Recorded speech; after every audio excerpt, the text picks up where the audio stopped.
जय श्री कृष्णा दोस्तों। आइए दोस्तों, आज मैं बताती हूँ आपको कि संतान के बारे में। किसी मनुष्य को अगर संतान नहीं होती तो उसको क्या दुख होता है, और संतान क्यों नहीं होती है, उसे किस चीज़ का श्राप मिलता है इसलिए उसको संतान नहीं होती है, क्या कारण है। और हमारे हिंदू धर्म में संतान को मतलब बेटे को बहुत अधिक महत्व दिया गया है। एक बार भगवान शिव आराधना कर रहे थे और बैठे हुए थे, तभी उनके पास नारद मुनि देव ऋषि आते हैं। नारद मुनि आकर और शिव से कहते हैं कि हे शिव भगवान, आप अब कलयुग चल रहा है, इस घटना की आप बात ना ही करें तो बहुत अच्छा होगा। जिस कारण से मनुष्य की संतान आज उन्हें दुख दे रही है। तब नारद मुनि उत्सुकता के साथ कहते हैं कि कौन सा दुख और कैसा दुख। तभी भगवान शिव ने कहते हैं कि एक गाय ने मनुष्य को भगवान शिव से कहते हैं कि नारद, आज आज मैं आपकी तारीफ करूंगा और आपकी सारी शंका दूर करूंगा, और आपको एक मैं कहानी बताऊंगा और आपको पूरी सुननी होगी, वो मानव जाति के कल्याण के लिए। जो भी स्त्री और पुरुष इस कथा को सुनेंगे और उसके सारे पाप नष्ट हो जाएंगे और उसे मुक्ति मिल जाएगी। अपने जो भी जो भी अपने पीड़ा हुई है, किसी को हमने दुख दिया है, उन सब से हमें मुक्ति मिल जाएगी। तो दोस्तों, नारद मुनि कहते हैं कि हे प्रभु, मैं ऐसा ही करूंगा और आपकी कथा पूरी सुनूंगा। मेरा सौभाग्य है जो इस कथा का मैं आज सुनने जा रहा हूँ और आपसे मुझे सुनने का अवसर मिल रहा है। तब भगवान कहते हैं कि एक बार बहुत पहले की बात है, पूर्व काल की बात है, कलयुग की शुरुआत होने वाली थी और कलयुग का असर मनुष्य के जीवन पर पड़ रहा था। नदी के तट पर एक उत्तम नगर हुआ करता था। वहां सभी जाति के लोग और धर्म के लोग रहते थे और आपस में धर्म का पालन करते थे और सत्य एवं सत्कर्म में लगे रहते थे। उस नगर में एक बहुत ही धनवान पंडित था, तो उसके घर में किसी भी चीज की कोई कमी नहीं थी। उसे चारों वेदों का ज्ञान था। धार्मिक कार्य में वह सबसे आगे रहता था। ब्राह्मण दूसरे कार्य भी सब कार्य करता था और अत्यंत प्रावधान होने के बावजूद भी वह अपना निर्वाह कर रहा था। उसकी पत्नी बहुत ही सुंदर और गुणवान थी, जाने वह परिलोक की अप्सरा हो। उसका जन्म भी अच्छे कुल में हुआ, और लेकिन उसका व्यवहार कुछ अच्छा नहीं था। वह स्वभाव में बहुत ही अठीली और क्रूर थी। उसे अपनी सुंदरता का और धन का बहुत घमंड था। वह लोगों की निंदा किया करती थी, परंतु घर का काम काज करने में वह बड़ी ही बहादुर थी और वह बड़ी ही कंजूस थी। वह किसी को, चाहे उसके घर में कोई भी आ जाए, वह उसे कुछ नहीं देती थी।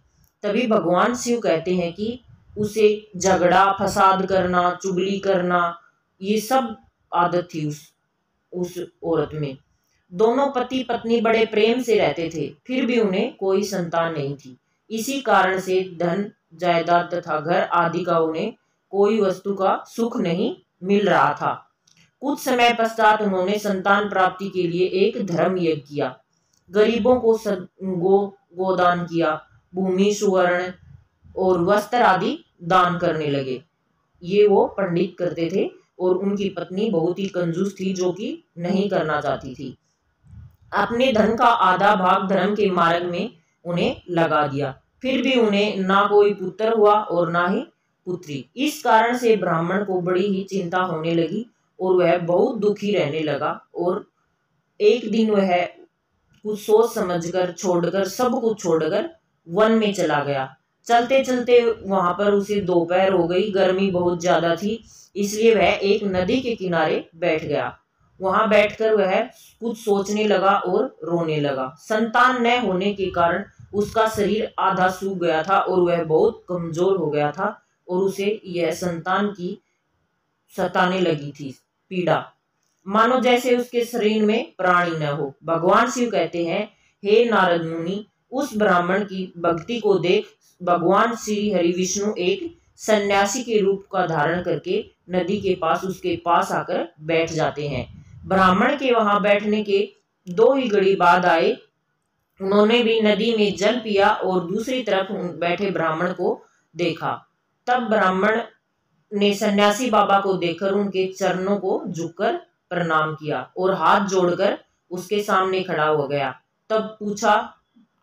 तभी उस भगवान ने पूछा कि तुम रो क्यों रहे हो? तुम्हें ऐसी कौन सी टेंशन है जो तुम्हें सता रही है? तुम मुझे बताओ, क्या पता मैं तुम्हारे दुख का समाधान कर सकूं। शिव कहते हैं, हे नारद मुनि, ब्राह्मण ने अपना दुख अब भगवान को यानी कि सन्यासी बाबा को बता दिया और बोला, यह सब मेरे पूर्व जन्म के पापों का हाल चल रहा है। मेरी कोई संतान नहीं है, इससे मेरे पर भी बहुत दुख है। मेरे पूर्वज सभी चले गए हैं और मैं यहाँ पर अपने सब कुछ कर चुका हूँ और अभी संतान के लिए मैं भटक रहा हूँ और मेरा कुछ भी नहीं है। अगर संतान नहीं है तो मेरा धन सब व्यर्थ है। अब मैं यहाँ इस नदी के पात्र में अपने प्राण त्यागने के लिए आया हूँ, यानी कि मैं सब कुछ छोड़ दूंगा। अगर संतान ही नहीं है तो मैं जीकर भी क्या करूँगा। तभी सन्यासी बाबा कहते हैं कि तुम्हें एक बार जीवन मिला है, तुम ऐसा क्यों कर रहे हो? कोई संतान या कोई बाल बच्चे ना हो तो क्या तुम अपनी जान दे दोगे? तो वह कहता है कि अभी मेरे जीने का कोई मूल्य ही नहीं है। निसंतान पुरुष के धन को भी बेकार है तथा संतान ही एकमात्र सहारा होती है अपने आगे भविष्य को चलाने के लिए। मैं अपने दुर्भाग्य को कहाँ तक बताऊं? मैं जिस गाय को पालता हूँ वह भी उसको भी कोई बच्चा नहीं होता। जिसको वृक्ष को पानी डालता हूँ उसको भी कोई फल नहीं आता, वह शीघ्र ही सूख जाता है। जब मैं ऐसा अभागा और निसंतान आदमी हूँ तो इस जीवन को रखने से मुझे क्या लाभ होगा? भगवान शिव कहते हैं कि हे नारद, यह कहकर वह ब्राह्मण दुख से बहुत ही फूट फूट कर रोने लगा और सन्यासी बाबा यह सब सुन रहे थे और उन्हें बड़ी ही उस पर दया आ गई और उन्होंने उसको ब्राह्मण को देखकर कहा, विधाता के अक्षरों को पढ़ा और सब कुछ जानकर विस्तार पूर्वक कहना आरंभ किया। इस समय तुम्हारा प्रारंभ मैंने देखा है। इससे जान पड़ता है कि 7 जन्मों तक तुम्हारी कोई संतान नहीं है, किसी भी प्रकार से नहीं हो सकती है। चाहे तुम कुछ भी कर लो, तुम्हारे संतान का कोई लेख है ही नहीं और तुम्हें यह संतान का मोह त्याग देना चाहिए, क्योंकि यह महान अज्ञान है। कर्म की गति विवेक का आश्रय लेकर संसार की बात त्याग दो। पूर्व काल में संतान के कारण ही राजा सगर और रंग को दुख भोगना पड़ा था। इसलिए अब तुम कुटुंब को छोड़कर और तुम अपने त्याग में लग जाओ। त्याग में ही सब प्रकार का सुख है। अब ब्राह्मण कहता है, हे यह बाबा, विवेक से क्या होगा? कैसे बने बैठे पुत्र कीजिए। मैं मूर्छित होकर आपके आगे भी प्राण त्याग दूंगा। उत्तरादि के सुख के हीन में संन्यास तो सर्वथा संसार के पुत्र और पुत्रों से भरा हुआ गृहस्थ आश्रम ही है। मित्रों, भगवान कहते हैं कि हे नारद, ब्राह्मण का हो यह आग्रह दे। श्री हरि सन्यासी से कहा, विधाता के लिए को कोई नहीं टाल सकता। उन्हें घर के बाहर तक निकाल उन्हें कहा कि आप घर छोड़ दो और आश्रम में चले जाओ, कहीं और भक्ति करो और अपना जीवन व्यतीत करो। लेकिन वह ऐसा करना नहीं चाहता था। अब भगवान ने मुस्कुराते हुए बोले, देवऋषि नारद, अभी कलयुग चल रहा है और इस घटना की बात कर रहा हूं मैं, कलयुग की, जिस कारण से मनुष्य की संतान आज उन्हें दुख दे रही है। तब नारद मुनि उत्सुकता के साथ कहते हैं, कौन सा और क्यों? एक गाय ने मनुष्य को भगवान शिव कहते हैं कि नारद, आज आपकी सारी शंका मैं दूर कर देता हूं। यह सुनकर भगवान चले जाते हैं और नारद मुनि कहते हैं कि प्रभु, मैं ऐसा ही करूंगा। विधाता के लिए को मिटाने के लिए हमें कुछ भी कर लो, लेकिन वो मिटता नहीं है। राजा चित्रकेतु को भी कष्ट भोगना पड़ा था, जिसके पुरुषार्थ को कुचल दिया हो। तुम्हें पुत्र से सुख नहीं मिलेगा, फिर भी तुम हट करते जा रहे हो, तुम्हें केवल अपना स्वार्थ ही सोच रहे हो। मैं तुमसे क्या कहूँ। भगवान शिव कहते हैं, भरत ब्राह्मण का बहुत आग्रह देख सन्यासी ने उसे कह दिया कि तुम अपनी पत्नी को एक मैं तुम्हें फल दे रहा हूं, ये खिला देना और आपको पुत्र का प्राप्ति हो जाएगी। यह सुनकर वह आदमी ब्राह्मण फल लेकर अपनी पत्नी के पास चला गया। दया दान का नियमों का पालन करते हुए प्रतिदिन एक ही समय भोजन करें, उससे उसका बालक अत्यंत शुद्ध स्वभाव वाला होगा। ऐसा कहकर वे महात्मा चले गए और ब्राह्मण के घर लौट आया। यहाँ उसने अपनी पत्नी के हाथ में वह फल दे दिया तथा उसे फल के कठोर नियमों को समझाकर वह स्वयं कहीं चला गया। और जाते ही पत्नी कुटिल स्वभाव की थी, यह अपनी शक्ति के आगे और कुछ देखना ही नहीं चाहती थी। मुझे तुम्हारी चिंता हो रही है, मुझे गर्भ रहेगा तो मेरा पेट बड़ा हो जाएगा, फिर तो मेरा खाना पीना कब होगा, इस कारण से मेरी शक्ति भी नष्ट हो जाएगी। ऐसी दशा में तुम बताओ घर का काम धंधा कैसे गांव में मैं करूंगी। तो ऐसे सोचने लगती है वो कि मेरे को बच्चा नहीं चाहिए, कहीं मेरे गर्भ में बच्चा टेढ़ा मेढ़ा हो गया और मेरी मौत हो गई तो मैं क्या करूंगी। बच्चा पैदा होते समय मुझे बहुत पीड़ा होगी, ऐसा मैंने सुन रखा है। वह बता रही थी दूसरी औरत को, अपनी बहन को। तो उसने अपनी बहन को बुलाया और बोली कि मेरा शरीर भारी हो जाएगा, चलने फिरने में मुझे आलस्य लगेगा। उस समय मेरी ननद रानी आकर घर का सारा माल ले जाएंगी और शादी का नियम पालन तुम मेरे लिए बहुत ही कठिन दिखाई देता है। जिस स्त्री की संतान दलान प्लाट में, मतलब उसका लालन पालन कौन करेगा, यह मुझे कष्ट होगा। तो मैं ये सोचती हूँ कि अगर बच्चे हों उससे तो मैं बांझपन और रहकर ही अपना सुखी जीवन व्यतीत कर लूंगी। उस ब्राह्मणी ने फल को नहीं खाया। ये सब सोचकर वह फल को नहीं खाती है। जब पति ने पूछा कि तुमने फल खाया तो उसने कह दिया हाँ खा लिया।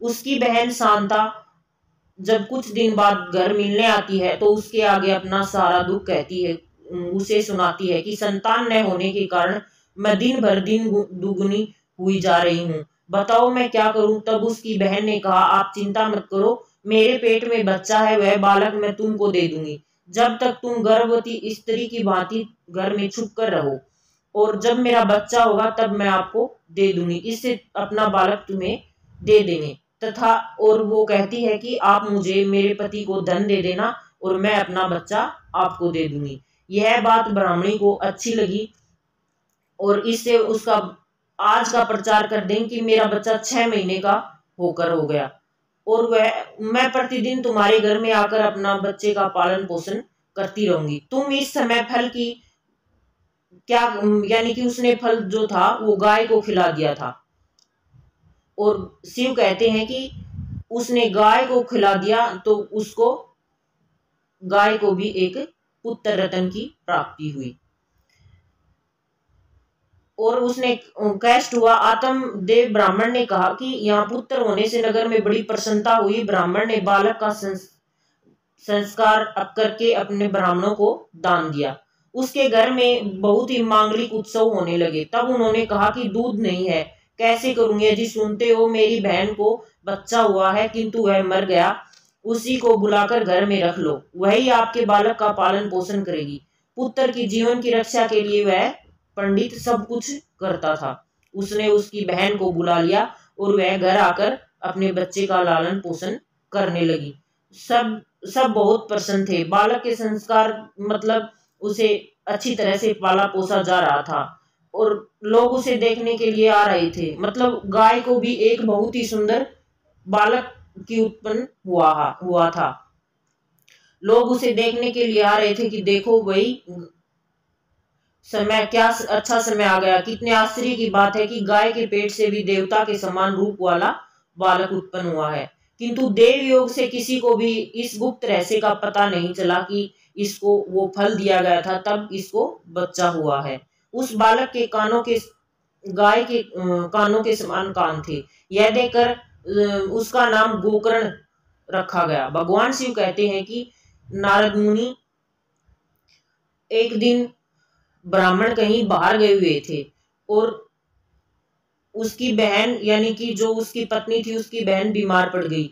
इसलिए उसने ही दोनों गायों का दूध निकालकर केवल अपने ही पुत्र को पिला दिया और गोकर्ण को नहीं दिया।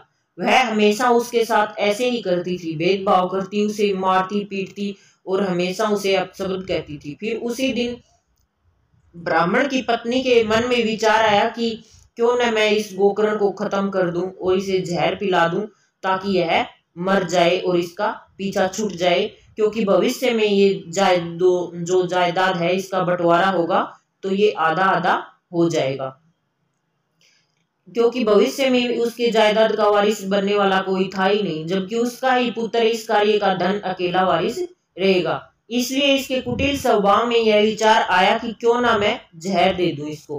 गोकर्ण को खुशी की मां नंदा के दूध में जहर मिलाकर उसे दे दिया और वह गोकर्ण पी लेता है। लेकिन श्री हरि के आशीर्वाद से उसे कुछ नहीं हुआ। वह तड़पता हुआ रेंगता हुआ अपनी मां के पास पहुंचा।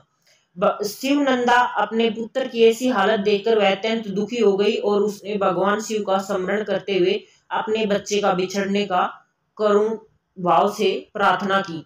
भगवान शिव के अतीत के कारण बालक तुरंत ही ठीक हो गया।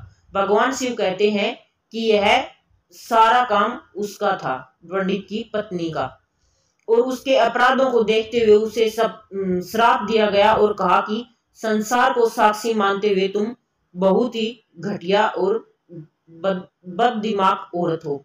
एक दिन तो माता पिता को खूब पीटकर वह, लेकिन जब वह बड़ा हुआ तो वह लड़का बहुत ही, जो लड़का उसकी बहन का था वह बहुत ही कुपुत्र निकला और उसने एक दिन तो माता पिता को खूब पीटकर वह घर के सारे बर्तन भांडे उठा ले गया। इस प्रकार धनहीन हो जाने के कारण वे बापू और उनकी बहुत बुरी हालत हो गई। तभी ब्राह्मण कहता है कि अगर ऐसे पुत्र महान बनने से तो पुत्र निपुत्र रहना ही अच्छा है, कुपुत्र बड़ा ही दुखदायी होता है। अब मैं कह रहा हूँ कहाँ जाऊं, मेरा कौन दुख दूर करेगा। इस तरह बड़ा भारी संकट उनके ऊपर आ गया था। अब तो मैं इस दुख से अपना प्राण ही त्याग दूंगा। भगवान शिव कहते हैं कि हे नारद मुनि, इसी समय सत्यवान गोकर्ण जी का महत्व बताते हैं। वे अपने पिता के को समझाने लगा, इस संसार में कुछ भी नहीं है किसी का भी। इसका स्वरूप है कि जीवों को मुंह में डालने वाला है। यहाँ कौन किसका पुत्र है और कौन किसका था, ये सब नाटक होता है। उसे ही रात दिन चलना पड़ता है। इंद्र देव चक्रवर्ती राजाओं को भी कोई सुख नहीं था। एकांत बाटी वैराग्यवान मौनी को है, यानी कि मौन रहो, वैराग्य को प्राप्त करो। संतान के प्रति जो भी आपकी ममता है यह महान ज्ञान है, इसे छोड़िए, ये महान अज्ञान है, इसे छोड़िए। मुंह में फंसने पर मनुष्य को नरक में ओलों की बात भी क्या है। आप यह प्रिय शरीर मिला है आपको, यह एक दिन नष्ट हो जाएगा, आपको छोड़कर चला जाएगा। इसलिए आप अभी तक सब कुछ छोड़कर वन में चले जाओ। फिर कहते हैं कि हे नारद, गोकर्ण की बात सुनकर वन में जाने के लिए मान गए और बोले, पुत्र मुझे अब ये बात समझ में आई है, यह विस्तार से बताओ, मैं बहुत दुखी आत्मा हूँ। अब तक कर्म से बचने के बंधन में बंधकर अपंग की भांति इस ग्रह रूपी अंधेरे कुएं में मैं पड़ा हुआ था। पुत्र, तुम निश्चय ही मेरा उद्धार करोगे। तब गोकर्ण ने कहा, पिताजी, हड्डी रख के भिन्न रूप से इस शरीर में आपको मैं अभिमान छोड़ दीजिए, यानी कि इस हड्डी रूपी शरीर को छोड़ दीजिए, शरीर का अभिमान आप छोड़ दीजिए। पुत्र आदि के भ्रम में मत रहिए, इस भाव को सदा के लिए त्याग दीजिए। इस संसार को निरंतर देखिए और एकमात्र वैराग्य ही आपके काम आएगा। भगवान के भजनों में अपना मन लगाइए। दिव्य धर्म, भगवान के भजन में ही दिव्य धर्म और सब कुछ है। सब कुछ अपने मन के भाव छोड़ दो, पुरुषों की सेवा कीजिए, लोगों की इच्छाओं का त्याग कर दीजिए, दूसरों के गुण दोषों का विचार करना छोड़ दो, निरंतर भगवत सेवा करो, कथा करो। तो भगवान शिव कहते हैं कि हे नारद मुनि, वह इस अवस्था में यानी कि 60 वर्ष का हो जाने के बाद वह घर छोड़कर वन में चला जाता है ब्राह्मण, और प्रतिदिन भगवान श्री हरि की सेवा करने में उसका मन लगा रहता है और वह पाठ करने लग जाता है। प्रतिदिन भगवान शिव की हरि की पूजा करने लगता है और वह अपनी 60 वर्ष की अवस्था को बीत जाने के बाद घर छोड़कर वन में रहने लग जाता है। भगवान शिव कहते हैं कि देवऋषि नारद मुनि, अब मैंने आपके सारे प्रश्नों के उत्तर दे दिए हैं। अब मैं जानना चाहता हूं कि आगे गोकर्ण और उसके भाई का और उसके माता का कैसा उद्धार करते हैं। क्या वे उन दोनों को भी अपने पिता की तरह धर्म और सत्कर्म के मार्ग पे ला सकेंगे, और गोकर्ण जी ने किस तरह से श्रीमद् भगवत कथा का प्रचार और प्रसार मानव कल्याण के लिए किया था। कृपया करें। और भगवान शिव कहते हैं कि मैं आपको ये कहानी अगले भाग में सुनाता हूं। तो दोस्तों, आपको अगर ये वीडियो अच्छी लगे हो तो प्लीज लाइक, शेयर और सब्सक्राइब कर देना। प्लीज, मुझे आपके सपोर्ट की बहुत ज़्यादा ज़रूरत है, इसलिए आप प्लीज लाइक, शेयर और सब्सक्राइब कर देना और वीडियो को पूरी देखना।